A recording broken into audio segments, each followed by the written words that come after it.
Channel memberships are here. If you'd like to sign up to support the channel, go down below in the link description or in the comment section. You'll see the link to sign up to become a member. It's not mandatory. I never make the videos where it's like members only or anything. But if you want to support the channel, sign up. There's a starter pack and there's also a captain pack. The captain pack will give a discount on the future store, site-wide discount that will be coming very soon. So be on the lookout for that. To get some cool badges, some cool emotes. So you like to sign up, you can sign up for that. And also, if you like to shop some of your favorite team apparel, go down below and click that link in the description, the comment section, wherever I have it, and shop on Fanatics and get some of your favorite team sportswear. Hello my viewers, welcome back to the channel. By the video title, you know what this video is about. It's the halfway mark of the NFL season and what NFL teams have stood out to me so far. I've been making a lot of videos today. It's my 5th video in a row I'm making. I'm trying to make them all the pre-taped ones already, so you'll be already ready, because I know I got a lot of videos and content to make and some collabs to do as well. So I'm trying to make these videos so I'll be already ready. But so far, it's been a lot of big time games. We see a lot of teams that kind of shocked us and surprised us a little bit being on top of the mountain. And we see some teams, of course, that shocked us and surprised us being at the bottom of the mountain. So we're going to go through some divisions and go through some teams that kind of stood out so far the most. Now look at the AFC. Of course, you look at the AFC East, the Bills being 6-2. It's not really shocking, of course, because we know the Bills potential they have. Of course, they lost Stephon Diggs, they lost Gabe Davis, but I think they got better because they helped Josh Allen a little bit more of not forcing the ball down the field and being more conservative in his play.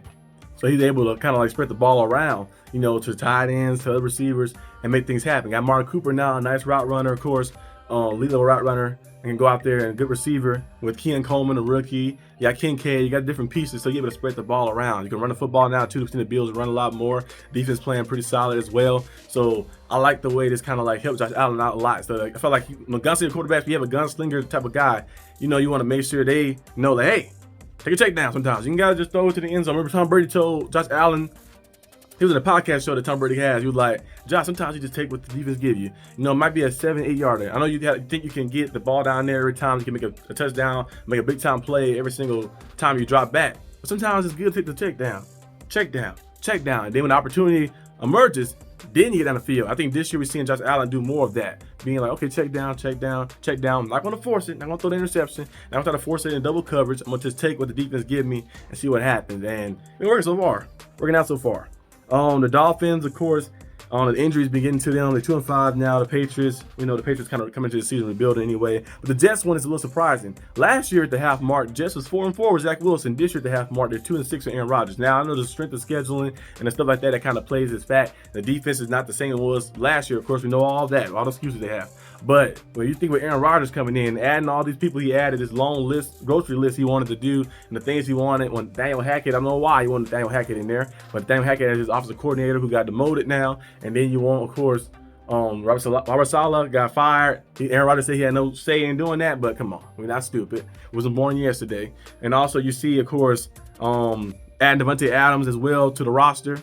You thought all that stuff right there Aaron Rodgers needed was going to help, but Aaron Rodgers' play himself has not improved. You know, he can't move like he used to do. He can't step up in the pocket. He's not really as mobile as he once was. Can't drop back and throw those little zip passes he used to do, you know, off the back foot. Everything that seemed out of ordinary for Aaron Rodgers. We've seen the Patriots say it. He's like Aaron Rodgers, he was moving slow. He moved very slow. Able to catch him. You know, I could have caught him. Like people like saying that Aaron Rodgers just looked like not the same anymore. And you kind of seeing Aaron Rodgers not looking the same at all. So he kind of looked a little stagnant, a little stale, and the offense hasn't been able to get going. And I don't think they're gonna be able to make the playoffs because you have to go. They're 2-6 right now. So you're telling me that they can go maybe 8-1 and be 10-7 to find a way in. Maybe you can get in with 9 wins, but you have to go out there and go 7-2 over the next course.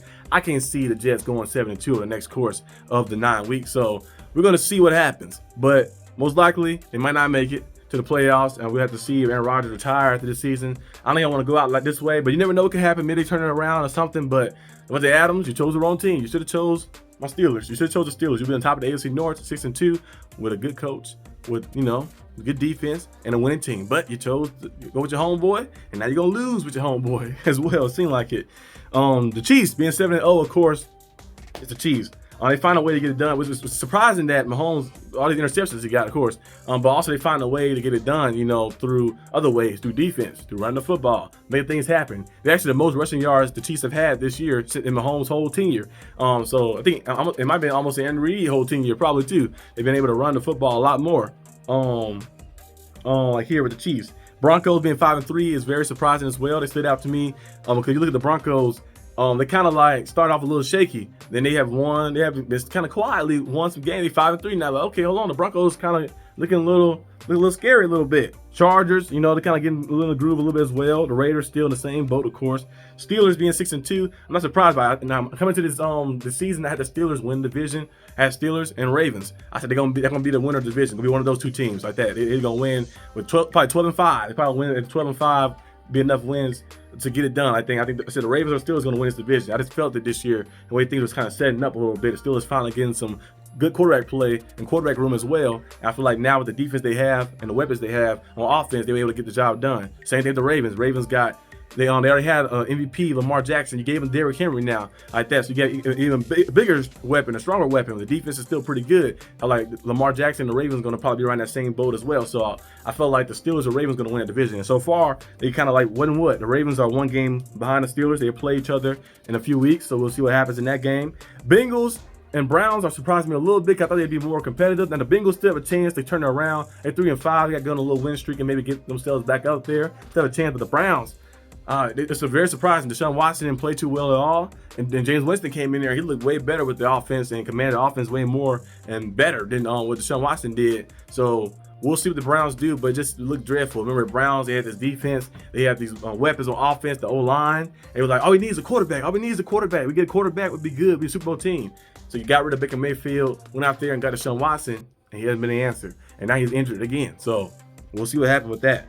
Texans, of course, doing their thing. Colts still at 500. They're a team that like they have moments where they look very good. They have moments where they look like, what is happening? So they're kind of like one of those teams like that, balancing back and forth. And Jags and Titans are out of there, of course.